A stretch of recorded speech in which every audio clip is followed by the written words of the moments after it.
శ్రీమాత్రే నమః. ఈరోజు వచ్చేసి ఇదిగోండి చెరువు చేప ముక్కలండి, పులుసు పెట్టుకుందాము. ఇదిగోండి ముక్కలు బాగున్నాయి కదా. ఒక బుర్ర ముక్క, 4 ముక్కలు అండి, కొంచెం శనండి ఏంటి. ఈ చేప ముక్కలకి మనం ముందు ఉప్పు కారం అది పట్టించేసుకుందామండి. ఇదిగోండి అల్లం వెల్లుల్లి పేస్ట్ 1 స్పూన్ అండి. కారం కొంచెం మన గ్రేవీలో వేసుకుంటాం కదా, అంచేత 1 స్పూన్ కారం వేస్తున్నానండి. కొంచెం పసుపు కూడా వేస్తున్నాను, 1/2 టీ స్పూన్ పసుపు వేస్తున్నాను. కొద్దిగా ఉప్పు అండి, సముద్ర ఉప్పు వేస్తున్నాను. ఇవన్నీ మనం కలిపేసుకుందామండి. ఇలా ముక్కలు పట్టించేసుకుని ఓ పావు గంట సేపు మనం అలా వదిలేద్దామండి. చూడండి ఇలా ముక్కలు పట్టించాను. ఓ పావు గంట సేపు ఉంచుకున్న తర్వాత మనం పులుసు పెట్టుకుందామండి. ఇదిగో గిన్నె పెట్టుకున్నానండి చేపల పులుసుకి. ఆయిల్ వేసుకుందాము. చేపల పులుసులో కొంచెం ఆయిల్ ఎక్కువ పడుతుంది కదా, కొంచెం ఎక్కువ వేసుకున్నాము. ఇది కాగిన తర్వాత మనం చూడండి ఆయిల్ బాగా వీటెక్కింది. ఇప్పుడు ఈ ఆనియన్స్ ముక్కలు పచ్చిమిర్చి వేసేసుకుందాం. ఈ దోరగా ఎర్రగా అయ్యేలాగా వేగిన తర్వాత చూడండి ఎర్రగా బ్రౌన్ కలర్ వచ్చేలాగా వేగే కదా. అప్పుడు కొంచెం ఒక టమాటా కూడా కట్ చేసి వేసుకుంటున్నాను.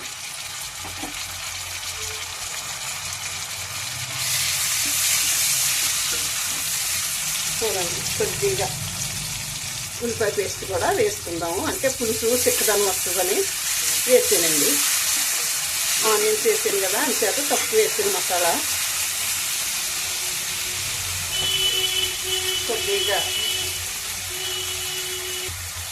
కొద్దిగా సాల్ట్ కూడా వేసుకున్నాము. అందులోనే సరిపడా సాల్ట్ వేసాను. కొంచెం టేస్ట్, ఈ ముక్కలు కూడా టేస్ట్ రావాలి కదా, అంచేత సాల్ట్ కూడా వేసానండి. ఇందులోనే కొంచెం మామిడికాయ ముక్కలు వేసుకుందామండి, బాగుంటుందండి.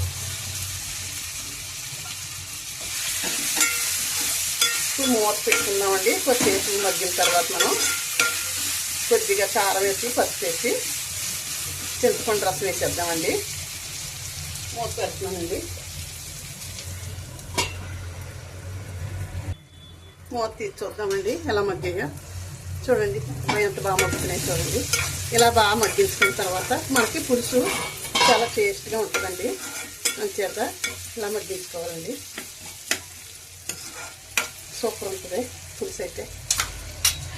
కొద్దిగా కారం వేసుకుందామండి. అందులోని 1 స్పూన్ కదా వేసాను, ఇందులో 1 స్పూన్ వేస్తున్నానండి. కొద్దిగా పసుపు కూడా వేసుకుందాం ఇందులో కూడా.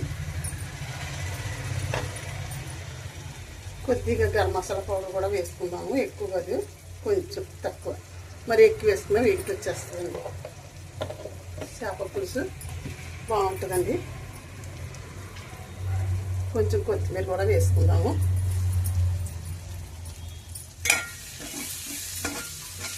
ఇప్పుడు మనం ఏం చేద్దామంటే అండి, చింతపండు రసం వేసేసుకుందామండి. ఇదిగోండి తీసి పెట్టుకున్నాను, చింతపండు రసం వేసేస్తున్నాను. ఇప్పుడు మూత పెట్టుకుందామండి. మనం గ్రేవీ దగ్గరికి వచ్చేటప్పుడు మరిగిన తర్వాత కొంచెం అప్పుడు చేప ముక్కలు వేసుకుందామండి. ఒకసారి చూద్దామండి పులుసు ఎలా మరుగుతుందో. చూడండి చాలా బాగా మరుగుతుంది కదా పులుసు. మనం గ్రేవీ ఒకసారి కలుపుకునేలాగా ఇప్పుడు చేప ముక్కలు ఇందులో వేసేసుకుందామండి.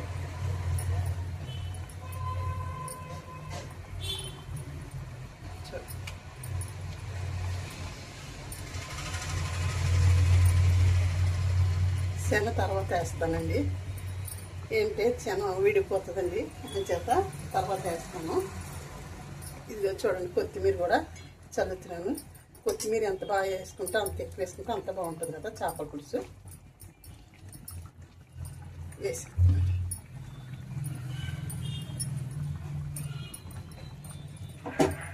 ఒకసారి కలుపుకుందామండి. వేసిన వెంటనే కలుపుకున్న ఏమీ అవ్వదండి. పులుసు ముక్కలో విడిపోవండి. చూడండి, ఒకసారి ఇలా తిరిగేసుకుంటే మనకు అన్నిటికీ కూడా పడుతుందండి. చూడండి, చేప పులుసు చిక్కగా ఉంటేనే బాగుంటుందండి, పలసగా కన్నానే.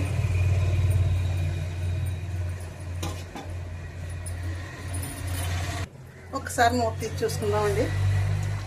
అబ్బా, ఎంత బాగా మరుగుతుందో చూడండి. చేప పులుసు చాలా బాగా మరుగుతుంది కదా. శనగ కూడా ఉడికిందండి. ఇలాగా చూడండి, దగ్గరికి వస్తుంది. శనగ కూడా గట్టిగా అయింది. చేప పులుసు ఒకసారి ఇలా కలుపుకుందామండి. ఇలా అనుకుంటే మనకి సరిపోతుంది. చాలా సూపర్ టేస్ట్ ఉండి ఇలా ఉందండి పులుసు అయితే.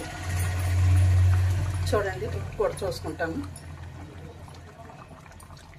ఉప్పు కొంచెం పడుతుందండి, వేస్తాను. కొద్దిగా ఉప్పు వేస్తున్నాను. మనం పులుసు మరిగేటప్పుడు ఉప్పు చూసుకుంటే బాగా కరుగుద్ది. మళ్ళీ ముక్కలు పడుతుంది. మూత పెడతానండి. ఇంకొక నిమిషం మనకి మరిగితే మనకి కట్టేసుకుందామండి. ఒక్కసారి చూద్దామండి చేప పులుసు ఎలా మరుగుతుందన్నది. అబ్బా, సూపర్ మరుగుతుందండి. బాగా చిక్కగా కూడా అయింది. చాలా బాగుంది పులుసు. సూపర్ ఉందండి. చూడండి ఎంత బాగుందో చూడండి. ఇప్పుడు చేప పులుసు రెడీ అయిపోయిందండి. కట్టేస్తున్నానండి సారీ అండి, పులుసు కట్టేస్తున్నానండి. వీడియో ముగిస్తున్నానండి. ఉంటానండి. శ్రీమాత్రే నమః, శ్రీమాత్రే నమః, శ్రీమాత్రే నమః.